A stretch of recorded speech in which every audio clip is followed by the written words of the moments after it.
Hello students, welcome back to my channel Happy Learning. ನಾವು ನಮ್ಮ previous ವಿಡಿಯೋನಲ್ಲಿ lines and angles basics ನ ನೋಡಿದ್ವಿ. ಈ ಕ್ಲಾಸ್ ನಲ್ಲಿ ಥಿಯರಮ್ ನ ನೋಡೋಣ. Okay, first theorem, if two lines intersect each other then the vertically opposite angles are equal. Okay, if two lines intersect each other then vertically opposite angles are equal ಅಂತ ಇದೆ. ಅಂದ್ರೆ ನೋಡಿ, ಇಲ್ಲಿ ಒಂದು figure ಬರೀತಿದ್ದೀನಿ. ಇದು ಎರಡು ಲೈನ್ಸ್. ಓಕೆನಾ, ಇದನ್ನ ಎ ಅಂಡ್ ಬಿ ಅಂತ ಕನ್ಸಿಡರ್ ಮಾಡಿ. ಈ ಲೈನ್ ನ ಇದನ್ನ ಸಿ ಅಂಡ್ ಡಿ ಅಂತ ತಗೊಳ್ಳಿ. ಓಕೆನಾ, ಸೊ ಇಲ್ಲಿ ಎರಡು ಲೈನ್ ಇದೆ. If two lines intersect each other, intersect ಆಗ್ತಿದೆ, ಈ ಪಾಯಿಂಟ್ ನ ಓ ಅಂತ ಕನ್ಸಿಡರ್ ಮಾಡಿ. Then vertically opposite angles are equal ಅಂತ ಪ್ರೂವ್ ಮಾಡಬೇಕು. ವರ್ಟಿಕಲಿ ಅಪೋಸಿಟ್ ಆಂಗಲ್ಸ್ ಅಂದ್ರೆ ಇದು ಮತ್ತೆ ಇದಕ್ಕೆ ವರ್ಟಿಕಲಿ ಅಪೋಸಿಟ್ ಇರುವಂತ ಆಂಗಲ್ ಇದು. ಓಕೆನಾ, ಈ ಆಂಗಲ್ಗೆ ವರ್ಟಿಕಲಿ ಅಪೋಸಿಟ್ ಆಂಗಲ್ ಇದು, ಈ ಆಂಗಲ್ಗೆ ವರ್ಟಿಕಲಿ ಅಪೋಸಿಟ್ ಆಂಗಲ್ ಇದು. ಸೊ ನಾವು ಇವೆರಡು ಈಕ್ವಲ್ ಅಂತ ಪ್ರೂವ್ ಮಾಡಬೇಕು. ಹಾಗೆ ಈ ಎರಡು ಆಂಗಲ್ಸ್ ಈಕ್ವಲ್ ಅಂತ ಪ್ರೂವ್ ಮಾಡಬೇಕು. ಓಕೆ ಓಕೆ ಸ್ಟೂಡೆಂಟ್, ಈಗ ಹೇಗೆ ಪ್ರೂವ್ ಮಾಡೋದು ನೋಡಿ. ಮೊದಲಿಗೆ ಏನು ಗಿವನ್ ಕೊಟ್ಟಿದ್ದಾರೆ ಬರ್ಕೊಳ್ಳಿ. ಓಕೆ, ಗಿವನ್ ಏನು ಕೊಟ್ಟಿದ್ದಾರೆ, if two lines intersect each other ಅಂತ ಹೇಳಿದ್ದಾರೆ. ಓಕೆನಾ, ಟೂ ಲೈನ್ಸ್ ಇಂಟರ್ಸೆಕ್ಟಿಂಗ್ ಹಿಯರ್, ಯಾವ್ದು ಎರಡು ಲೈನು, ಎ ಬಿ ಮತ್ತೆ ಸಿ ಡಿ ಅನ್ನೋ ಎರಡು ಲೈನು ಓ ಅನ್ನೋ ಪಾಯಿಂಟ್ ಅಲ್ಲಿ ಇಂಟರ್ಸೆಕ್ಟ್ ಆಗ್ತಿವೆ. ಓಕೆನಾ, so line A B and C D R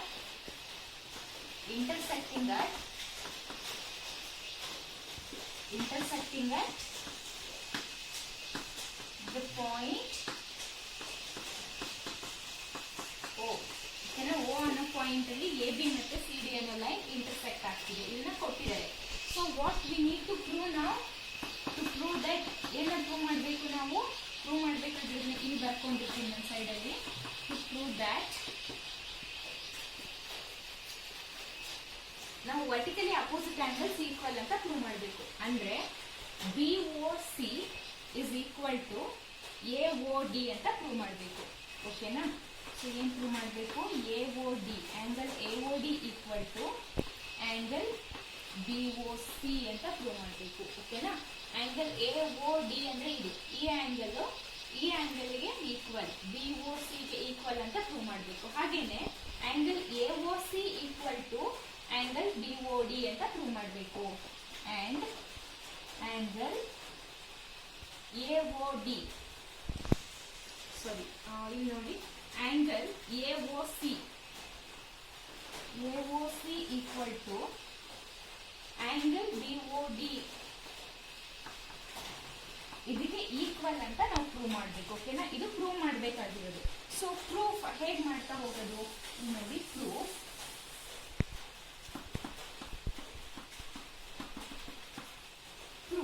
ಮೊದಲಿಗೆ ನಾವಿಲ್ಲಿ ನೋಡಿ, ಎ ಬಿ ಅನ್ನೋ ಲೈನ್ ಮೇಲೆ ಈ ಒಂದು ರೇ ಇದೆ, ಓ ಸಿ ಅನ್ನೋ ರೇ ಇದೆ ಅಂತ ಕನ್ಸಿಡರ್ ಮಾಡೋಣ. ಓಕೆನಾ, ಎ ಬಿ ಅನ್ನೋ ಲೈನ್ ಮೇಲೆ ಓ ಸಿ ಅನ್ನೋ ರೇ ನಿಂತಿದೆ ಅಂತ ಕನ್ಸಿಡರ್ ಮಾಡೋಣ. ಓಕೆನಾ, ಸೊ ಹಾಗಾಗಿ ನಾವೇನ್ ಹೇಳ್ಬೋದು, ನಾವು ಏನು ಲೀನಿಯರ್ ಪೈರ್ ಆಕ್ಸಿಯಮ್ಸ್ ನ ಓದಿದ್ವಿ. ಅದರಲ್ಲಿ ಒಂದು ಲೈನ್ ಮೇಲೆ ಒಂದು ರೇ ನಿಂತ್ರೆ ಏನು ಅಡ್ಜಸೆಂಟ್ ಆಂಗಲ್ ಸಮ್ 180 ಡಿಗ್ರಿ ಇರುತ್ತೆ ಅಂತ ನಾವು ಓದಿದ್ವಿ. ಹಾಗಾಗಿ ಎ ಬಿ ಅನ್ನೋ ಲೈನ್ ಮೇಲೆ ಓ ಸಿ ಅನ್ನೋ ರೇ ಇರೋದ್ರಿಂದ ನಾವೀಗ ಏನಂತ ಕನ್ಸಿಡರ್ ಮಾಡ್ಬೋದು, ಈ ಅಡ್ಜಸೆಂಟ್ ಆಂಗಲ್ಸ್ ಇದು ಸಮ್ ಏನಾಗಿರುತ್ತೆ, 180 ಡಿಗ್ರಿ ಆಗಿರುತ್ತೆ. ಅಂದ್ರೆ ಎ ಒ ಸಿ ಮತ್ತು ಬಿ ಒ ಸಿ ಈ ಎರಡರ ಸಮ್ 180 ಡಿಗ್ರಿ ಆಗಿರುತ್ತೆ. ಸೊ ಏನು, A O C plus B O C ಈ ಎರಡು ಆಂಗಲ್ಗಳ ಸಮ್ 180 ಡಿಗ್ರಿ ಆಗಿರುತ್ತೆ. ಓಕೆನಾ, ನೆಕ್ಸ್ಟ್ ಈಗ ಸಿ ಡಿ ಅನ್ನೋ ಲೈನ್ ಮೇಲೆ ಒ ಬಿ ಅನ್ನೋ ರೇ ಇದೆ ಅಂತ ಕನ್ಸಿಡರ್ ಮಾಡಿ.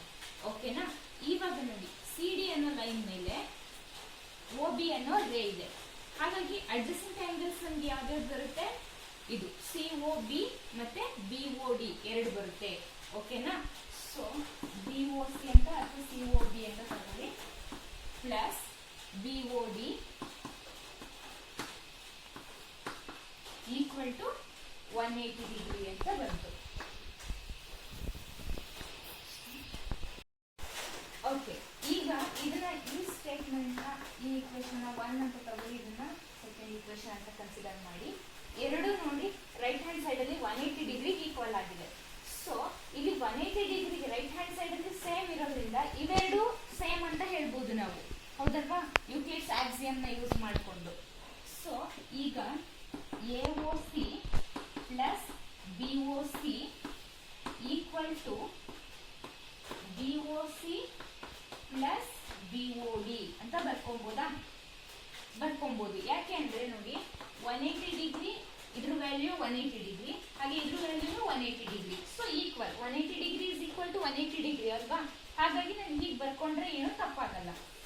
ಸೊ BOC ಮತ್ತೆ BOC ಈಕ್ವಲ್ಸ್ ಇದೆ. ಈ ತರ BOC ಇದೆ, ಆ ಕಡೆನೂ ಪ್ಲಸ್ BOC ಇದೆ. Plus BOC plus BOC cancel ಆಗುತ್ತೆ. ಓಕೆ, ನಾವು ಮಿಕ್ಕಿದೇನು angle AOC equal to angle BOD. ನಾವೇನ್ ಪ್ರೂವ್ ಮಾಡಬೇಕಾಗಿತ್ತು? Angle AOC equal to angle BOD ಅಂತ ಪ್ರೂವ್ ಮಾಡಬೇಕಾಗಿತ್ತು. ಇದು ಒಂದು. ಹಾಗೇನೆ ಇನ್ನೊಂದು angle AOD equal to angle BOC ಅಂತಾನು ಪ್ರೂವ್ ಮಾಡಬೇಕಾಗಿತ್ತು. ನೋಡಿ, ಈಗ ಒಂದು ಸ್ಟೇಟ್ಮೆಂಟ್ ನಾವು ಪ್ರೂವ್ ಮಾಡಿ ಆಯ್ತು. ಅಂದ್ರೆ angle AOC equal to angle BOD, ಈ ಎರಡು angles vertically opposite angles equal ಅಂತ ಪ್ರೂವ್ ಮಾಡಿದ್ವಿ. ಈಗ ನಾವು BOC ಈಕ್ವಲ್ ಟು AOD ಅಂತ ಪ್ರೂವ್ ಮಾಡಬೇಕು. ಇದೇ ರೀತಿ ಸಿಮಿಲರ್ ವ್ಯಾಲಿ ನೀವು ಸಾಲ್ವ್ ಮಾಡಬಹುದು. ಹೇಗೆ? ಈಗ ನೋಡಿ ಸ್ಟೂಡೆಂಟ್ಸ್, ಮುಂದೆ ಈಗ ನಾನು ಈ ಲೈನ್ CD ಅನ್ನೋ ಲೈನ್ ಮೇಲೆ OB ಅನ್ನೋ ಲೈನ್ ನಿಂತಿದೆ. ಈಗ ನಾನು ಏನಂತ ಬರೀಬಹುದು? ಅಡ್ಜಸೆಂಟ್ ಆಂಗಲ್ಸ್ ಸಮ್ 180 ಡಿಗ್ರಿ ಇರುತ್ತೆ ಅಂತ ಗೊತ್ತು. So BOC angle BOC plus angle BOD ಎರಡು ಸಮ್ ನನಗೆ ಎಷ್ಟಿರುತ್ತೆ? 180 ಡಿಗ್ರಿಗೆ ಈಕ್ವಲ್ ಇರುತ್ತೆ. ಹೌದಲ್ವಾ? ಹಾಗೇನೆ AB ಅನ್ನೋ ಲೈನ್ ಮೇಲೆ OD ಅನ್ನೋ ರೇ ಇದೆ ಅಂತ ತಗೊಳ್ಳಿ. ಆಗ ಆಂಗಲ್ BOD ಮತ್ತೆ ಆಂಗಲ್ AOD ಇವುಗಳ ಸಮ್ 180 ಡಿಗ್ರಿ ಇರುತ್ತೆ. So angle BOD plus angle AOD ಇವುಗಳ ಸಮ್ ಕೂಡ 180 ಡಿಗ್ರಿ ಇರುತ್ತೆ. ಸೊ ಇದನ್ನ ಅಗೇನ್ ಈಕ್ವೇಶನ್ 3 and 4 ಅಂತ ಕನ್ಸಿಡರ್ ಮಾಡಿ, ಬಿಕಾಸ್ ನೀವು ಮುಂಚೆ ಈಕ್ವೇಶನ್ 1 and 2 ಅಂತ ಕನ್ಸಿಡರ್ ಮಾಡಿದ್ರಿಂದ. ಸೊ ಈಗ ಇವೆರಡನ್ನು ನೀವು ಸಬ್ಸ್ಟಿಟ್ಯೂಟ್ ಮಾಡಿ ಏನ್ ಬರುತ್ತೆ? ಈಗ ಇದನ್ನ ಮತ್ತೆ ಇದನ್ನ ನಾನು ತಗೊಬಹುದು. ಹೇಗೆ ತಗೊಬಹುದು ನೋಡಿ? BOC plus BOD equal to BOD plus AOD ಅಂತ ತಗೊಬಹುದು. ಬಿಕಾಸ್ ಎರಡು ಸೈಡ್ 180 ಡಿಗ್ರಿಗೆ ಈಕ್ವಲ್ ಇರೋದ್ರಿಂದ. ಹೌದಲ್ವಾ? ಸೊ ಇಲ್ಲಿ BOD ಮತ್ತೆ BOD ಕ್ಯಾನ್ಸಲ್ ಆಗುತ್ತೆ. ಏನ್ ಮಿಕ್ಕಿತ್ತು? BOC equal to AOD. ಇದು ನಮ್ಗೆ ಮಿಕ್ಕುವಂತ answer. AOD equal to BOC ಅಂತ ಪ್ರೂವ್ ಮಾಡಬೇಕಾಗಿತ್ತು, ಪ್ರೂವ್ ಮಾಡಿದ್ವಿ. ಸೊ ನಮ್ಗೆ ಗಿವನ್ ಸ್ಟೇಟ್ಮೆಂಟ್ ಏನಿತ್ತು ಅದನ್ನ ಪ್ರೂವ್ ಮಾಡಿದ್ವಿ. If two lines intersecting each other, ಎರಡು ಲೈನ್ ಒಂದಕ್ಕೊಂದು ಇಂಟರ್ಸೆಕ್ಟ್ ಮಾಡ್ತಿದ್ರೆ ವರ್ಟಿಕಲಿ ಅಪೋಸಿಟ್ ಆಂಗಲ್ಸ್ ಈಕ್ವಲ್ ಅಂತ ಪ್ರೂವ್ ಮಾಡಿದ್ವಿ. ಅರ್ಥ ಆಗಿದೆ ಇದಿಷ್ಟು ಅಂತ ಅನ್ಕೋತೀನಿ. ಇದ್ರಲ್ಲಿ ನಿಮ್ಗೆ ಏನಾದ್ರು ಡೌಟ್ಸ್ ಇದ್ರೆ ಕಮೆಂಟ್ ಮಾಡಿ ತಿಳಿಸಿ, ನಾನು ನಿಮ್ ಡೌಟ್ಸ್ ನ ಕ್ಲಿಯರ್ ಮಾಡಕ್ಕೆ ಟ್ರೈ ಮಾಡ್ತೀನಿ. ಓಕೆ ಸ್ಟೂಡೆಂಟ್ಸ್, ಈಗ ಥಿಯರಮ್ ಹೇಗೆ ಪ್ರೂವ್ ಮಾಡೋದು ನೋಡಿದ್ರಿ. ಈಗ ಆ ಥಿಯರಮ್ ನ ಯೂಸ್ ಮಾಡಿಕೊಂಡು ಜೊತೆಗೆ ಲೀನಿಯರ್ ಪೈರ್ ಆಕ್ಸಿಯಮ್ಸ್ ನ ಯೂಸ್ ಮಾಡಿಕೊಂಡು ಒಂದು ಎಕ್ಸಾಂಪಲ್ ನ ಪ್ರೂವ್ ಮಾಡೋಣ. ಓಕೆನಾ? ಸೊ ಎಕ್ಸಾಂಪಲ್ ಏನ್ ಹೇಳಿದ್ದಾರೆ ಅಂದ್ರೆ, ಇಲ್ಲಿ ಕೊಟ್ಟಿರುವಂತ ಫಿಗರ್ ನ ನೋಡಿ. ಈ ಫಿಗರ್ ಅಲ್ಲಿ PQ ಮತ್ತೆ RS ಅನ್ನೋ ಎರಡು ಲೈನ್ ಪಾಯಿಂಟ್ O ಅಲ್ಲಿ ಇಂಟರ್ಸೆಕ್ಟ್ ಆಗಿದೆ. Okay, if POR angle POR is to angle ROQ equal to 5:7, find all angles. Okay, angle POR ಮತ್ತೆ ROQ ಇವೆರಡೂ ಕೂಡ 5:7 ರೇಷಿಯೋದಲ್ಲಿ ಇದೆ. ಓಕೆನಾ? ಹಾಗಾಗಿ ನಾವು ಕೊಟ್ಟಿರುವಂತಹ ಏನು ಗಿವನ್ ಇದೆ ಅದನ್ನ ಯೂಸ್ ಮಾಡಿಕೊಂಡು ಎಲ್ಲ ಆಂಗಲ್ಸ್ ನ ಫೈಂಡ್ ಔಟ್ ಮಾಡಬೇಕು. ಓಕೆ, ಹೇಗೆ ಫೈಂಡ್ ಔಟ್ ಮಾಡೋದು ನೋಡೋಣ. ಮೊದಲಿಗೆ ನೋಡಿ, POR ಇದೆ ಅಲ್ವಾ ನಮಗೆ. So POR angle POR plus angle ROQ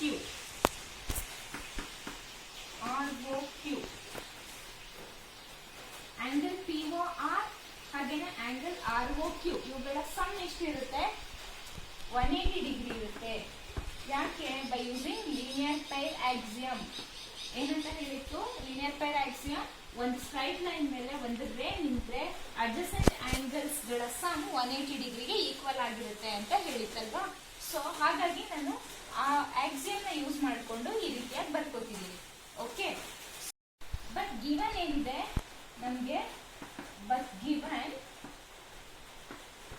POR is to ROQ equal to 5:7 ಅಂತ ಇದೆ. ಹೌದಲ್ವಾ? ಸೊ ಹಾಗಾಗಿ ನನಗೆ ಆಂಗಲ್ ಪಿ ಒ ಆರ್ ಎಷ್ಟಾಗುತ್ತೆ? Angle P O R equal to 5/12 into 180 ಆಯಿತು. ಯಾಕೆ? ಬಿಕಾಸ್ ಇಲ್ಲಿ ಟೋಟಲ್ ನೋಡಿ 12 ಪಾರ್ಟ್ಸ್ ಆಗುತ್ತೆ. 7 + 5 ಅಂದರೆ 12, ಹೌದಲ್ವಾ? ಔಟ್ ಆಫ್ 12 ಪಾರ್ಟ್ಸ್ ಅಲ್ಲಿ ಏನಾಗಿದೆ, 5 ಪಾರ್ಟ್ಸ್ ಅಷ್ಟು ಪಿ ಒ ಆರ್ ಇದೆ. ಓಕೆನಾ? ಸೊ ಇದು ಟೋಟಲ್ 12 ಪಾರ್ಟ್ಸ್ ಅಂತ ಕನ್ಸಿಡರ್ ಮಾಡಿದ್ರೆ 5 ಪಾರ್ಟ್ಸ್ ಪಿ ಒ ಆರ್ ಇದೆ. ಸೊ 12 ಅಲ್ಲಿ 5 ಪಾರ್ಟ್ಸ್ ಪಿ ಒ ಆರ್ ಇದೆ. ಅದನ್ನು ನಾವು 180 ಇಂದ ಮಲ್ಟಿಪ್ಲೈ ಮಾಡ್ತಿದ್ದೀವಿ. ಓಕೆ, ಸೊ ಈಗ ನೋಡಿ ಇದನ್ನ ನಾವು ಮಲ್ಟಿಪ್ಲೈ ಮಾಡಿದ್ರೆ, ಐ ಮೀನ್ ಡಿವೈಡ್ ಮಾಡಿದ್ರೆ 12 ಇಂದ, ಫಸ್ಟ್ ಇದನ್ನ 2 6 2 9 ಸೊ 90 ಬಂದು 6 3 2 3 3 0 2 1 2 15 15 5 75. Okay, so angle P O R ಎಷ್ಟು ಬಂದಿದೆ ನಮಗೆ? 75 ಡಿಗ್ರಿ ಬಂದಿದೆ. ಓಕೆ, ಈಗ ಆರ್ ಒ ಕ್ಯೂ ನೋಡೋಣ. ಆರ್ ಒ ಕ್ಯೂ ನ ಹೇಗೆ ಬರ್ಕೊಬಹುದು? ಈಗ ಅದನ್ನ 5/12 ಇಂಟು 180 ಅಂತ ಬರ್ಕೊಬಹುದಾದ್ರೆ ಪಿ ಒ ಆರ್ ನ, ಆರ್ ಒ ಕ್ಯೂ ನ ಹೇಗೆ ಬರ್ಕೊಬಹುದು ನಾನು? 7/12 ಇಂಟು 180 ಅಂತ ಬರ್ಕೊಬಹುದು, ಹೌದಲ್ವಾ? ಸೊ ಈಗ ಡಿವೈಡ್ ಮಾಡಿ. ಇದು 12 1 12 15 15 7 15 7 ಎಷ್ಟು? 105 ಡಿಗ್ರಿ ಬರುತ್ತೆ. So angle R O Q ನನಗೆ ಎಷ್ಟು ಸಿಕ್ಕಿದೆ? 105 ಡಿಗ್ರಿ ಸಿಕ್ಕಿದೆ. ಓಕೆನಾ? So angle P O R ಎಷ್ಟು ಸಿಕ್ಕಿದೆ ನನಗೆ? ಇಲ್ಲಿ 75 ಡಿಗ್ರಿ ಇದೆ. ಹಾಗೇನೆ ಆರ್ ಒ ಕ್ಯೂ ಎಷ್ಟು ಸಿಕ್ಕಿದೆ? 105 ಡಿಗ್ರಿ ಸಿಕ್ಕಿದೆ. ಓಕೆನಾ? ಹಾಗೆ ನಾವು ಈಗಷ್ಟು ಲಾಸ್ಟ್ ಥಿಯರಮ್ ಏನು ಓದಿದ್ವಿ? If two lines intersecting at a point then the vertically opposite angles are equal ಅಂತ ಓದಿದ್ವಿ. ಸೊ ಇದಕ್ಕೆ ವರ್ಟಿಕಲಿ ಅಪೋಸಿಟ್ ಇರುವಂತ ಆಂಗಲ್ ಯಾವುದು? ಇದು ಆಂಗಲ್ ಪಿ ಒ ಎಸ್. ಇದರ ಆಂಗಲ್ 105 ಡಿಗ್ರಿ ಆಗುತ್ತೆ. ಹಾಗೇನೆ ಆಂಗಲ್ ಪಿ ಒ ಆರ್ ಗೆ ವರ್ಟಿಕಲಿ ಅಪೋಸಿಟ್ ಇರುವಂತ ಆಂಗಲ್ ಎಸ್ ಒ ಕ್ಯೂ, ಇದರ ಆಂಗಲ್ ಕೂಡ 75 ಡಿಗ್ರಿ ಆಗುತ್ತೆ. ಸೊ ಹಾಗಾಗಿ ನಾವು angle P O S equal to 105 degree, ಹಾಗೇನೆ angle S O Q equal to 75 degree ಅಂತ ತಗೊಬಹುದು. ಈ ಪ್ರಾಬ್ಲಮ್ ಹೇಗೆ ಸಾಲ್ವ್ ಮಾಡೋದು ಅಂತ ಅರ್ಥ ಆಗಿದೆ ಅಂತ ಅನ್ಕೋತೀನಿ. ಇದರಲ್ಲಿ ಏನಾದರೂ ಡೌಟ್ ಇದ್ರೆ ನನಗೆ ಕಮೆಂಟ್ ಮಾಡಿ ತಿಳಿಸಿ, ನಾನು ನಿಮ್ಮ ಡೌಟ್ನ ಕ್ಲಿಯರ್ ಮಾಡೋಕ್ಕೆ ಟ್ರೈ ಮಾಡ್ತೀನಿ.